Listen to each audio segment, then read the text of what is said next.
তাই বলছি আমি সে হাতে সঁপে দিয়েছি শিব চন্দ্রমণি কেমন করে দিব সেই হাতে পৌঁছাতে শরীর কথা শীতের ফোটাও যেমন তুমি আবদার নিয়ে এসেছ ওর ভাগ্নিকে উদ্ধার করতে তুমি সেই পথে চলে যাবো আমি পৌঁছাতে শরীর কথা শীতের ফোটাও যেমন এই চন্দ্রপতি মেরে যাই ওই পাতারে তোমরা পৌঁছা দিবে ওই ব্যাংক খাকির হাতে।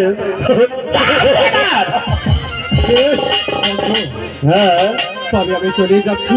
যাবার বেলায় মা পদ্মা দেবী তোমাকে একটি কথা বলে যাই, তুমি ছলে বলে কৌশলে যেমনই করে হোক ওই চন্দ্রের অহংকারকে তুমি ভেঙে মিশিয়ে দিলে। তুমি যেভাবে হোক পদ্মা একটি কথা হলেও দিবে মা পদ্মা দেবী। আমি আসি। ঠিক আছে বন্ধু, ওরা ভাগ নিতে পরামর্শ দিয়ে গেলেন আমি সেই দিনের জন্য প্রস্তুত রইলাম।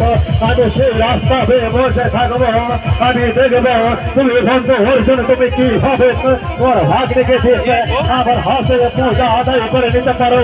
আমরা সেই দিনের জন্য প্রস্তুত রইলাম। তুমি কি বলেছো?